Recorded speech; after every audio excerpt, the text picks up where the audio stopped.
Biryani ready ஆச்சான்னு தெரியல, வாக்கியா குழம்பா மச்சான். என்ன பிரியாணி ரெடி ஆச்சா? பிரியாணி தம் ஆயிடுச்சு, இன்னொரு 5 நிமிஷம் ஆயிடும். மச்சான் கொஞ்சம் தனியாக தந்து ஒன்று எடுத்துன்னு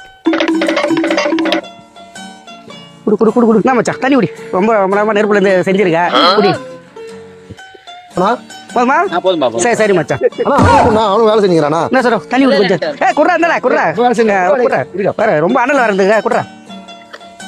அங்க 2 பேரும் வேலை செஞ்சுக்கிறோம் போல, அவனுக்கு குத்தலாமா? தண்ணி குடி. ரொம்ப வேற கஷ்டப்பட்டுக்கிறீங்க, குடி குடி. சந்திர வேற ரொம்ப கஷ்டப்படுறானா? சந்திர குடுறா. போதுமா? குடி, நல்ல கொஞ்சமா குடிக்கிறீங்க. போதுமா? வேலையே செய்ய மாட்டானுங்க, ஓடி போய் தண்ணி கொடுத்துருக்கானுங்க. அதான் நான் எனக்கும் புரியல. ஏய் நீ என்ன பக்கத்தில் வந்துக்கோ, நான் சந்திர பக்கத்தில் வந்துடுறேன். ஓகேண்ணா. ஓகேவா? ஓகே. சாப்பிட முடியல, நீச்சலாம் ஒரு மாதிரியா இருக்குது. தினேஷா நீயே சாப்பிட்ரு. ஐயோ அப்பா வேண்டா, என்னன்னு தெரியல, என்னாலையும் சாப்பிடவே முடியல. மாமா நீ சாப்பாடு எடுத்துக்க மாமா. சாப்பிட முடியல என்னன்னு தெரியல. சரி அவன் கொஞ்சம் தள்ளி வை. இப்ப தெரியுதாடா அவனுக்கு ஏன் தண்ணி கொடுத்தானுங்கன்னு? அங்க பாரு என்ன பண்றானுங்க பாரு, தெரியுதா?